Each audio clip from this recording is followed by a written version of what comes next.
Prematurely wasted. Now that all these years have passed, I gaze once more upon your face. I see those things that I remembered so often in my foolish race. But still I wonder, how could age come so quickly to the land?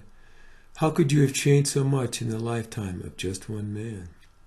I see the lines upon your face and the soot within your tears. The damage from your gouged out hillsides is even worse than it appears.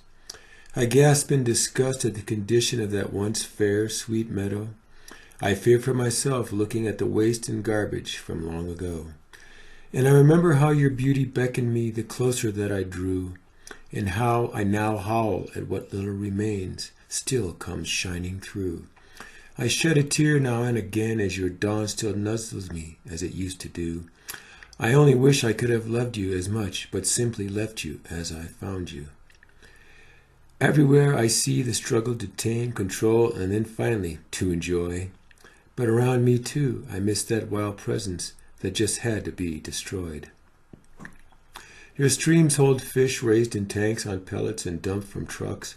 The roads I once walked alone are full of men who seek only quick bucks.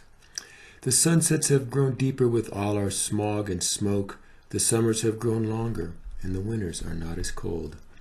Your trophy game have all been taken, but we shoot them all just in case. The spring rain you still bless us with is a thing of unappreciated grace. The uncalled for erosion of your hillsides into your creeks is just a little kiss. The shattering of your wise thick silence is surely nothing we should miss. As we slash your forest and silt your rivers, we are showing you our love. So long as you support us, will we continue with our blessings from above. The scattering of our plastic litter is an offering to appease your spirit. Though we rip you with our bulldozers, you really need not fear it. The choking madness of our city surely bonds us closer to you. Our agriculture and husbandry pervert the very work you do.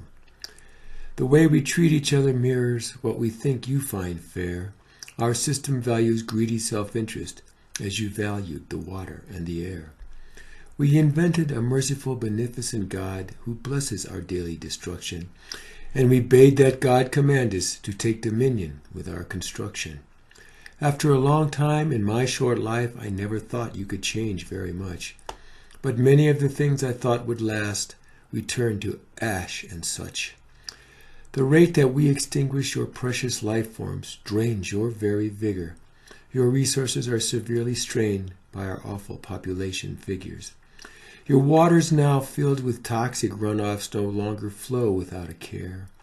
We managed even to abuse the great wide oceans beyond our repair.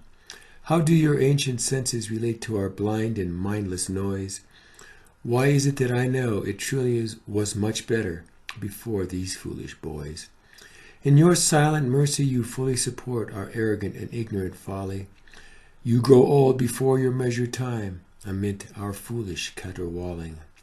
As I gaze once more into your eyes still bright with curiosity and excitement, though humbled and ashamed, I still stand by and watch in wretched, guilty silence. In our long histories, just moments in the vast time that you have ever known, to my astonishment, I see we have only reaped and never, ever sown. Tell me, do you still have places that rekindle your fondest memories? Do you long for the days before this mass rending became our legacy? Your arms still reach out to embrace me in those same soft ways. Why does it seem now as if I visit you during your last hospice days? Your perfume was truly exciting that time when we first kissed. Now it is laced with so many forms of our careless and toxic mist.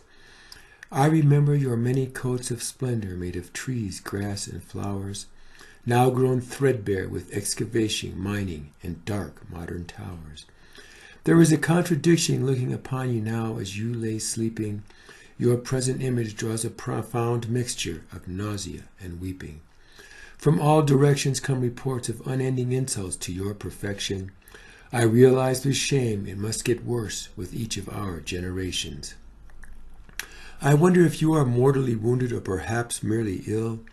We will never know if you die or recover, for very soon we all will be quite still.